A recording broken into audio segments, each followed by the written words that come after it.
আগত দাপর যুগে যেদিন কুরুক্ষেত্রের মাঠে ভগবান শ্রীকৃষ্ণের সাথে পঞ্চ পাণ্ডবের যুদ্ধ হবে।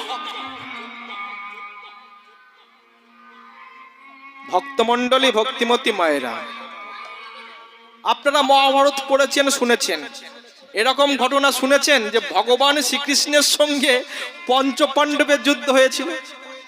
আমরা জানি কুরুক্ষেত্র যুদ্ধ হয়েছিল। কুরুক্ষেত্রের মাঠে কৌরবগণের সঙ্গে পঞ্চ পাণ্ডবের, তাই তো? আর ভগবান শ্রীকৃষ্ণ ছিল পঞ্চ পাণ্ডবের পক্ষে।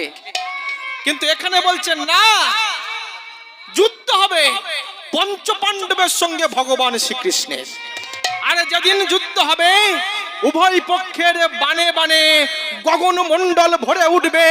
আর যখন গগন মণ্ডল ভরে উঠবে, গগন মাঝে অষ্টবজ্রের মিলন হবে।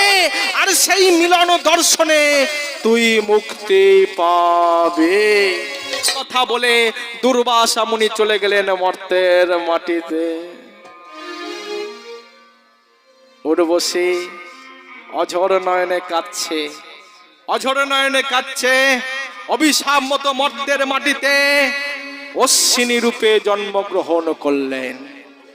সারাদিন অশ্বিনী হয়ে ঘোরে ভূমণ্ডলে, ঘাস পাতা ছিঁড়ে ছিঁড়ে খায়।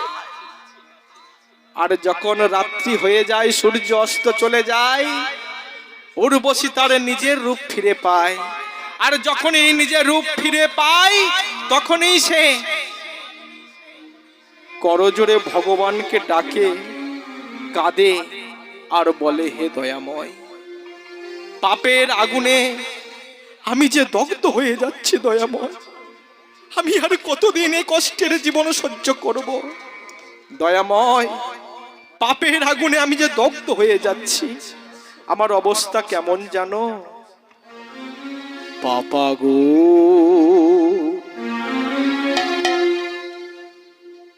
জলে মনোমাঝে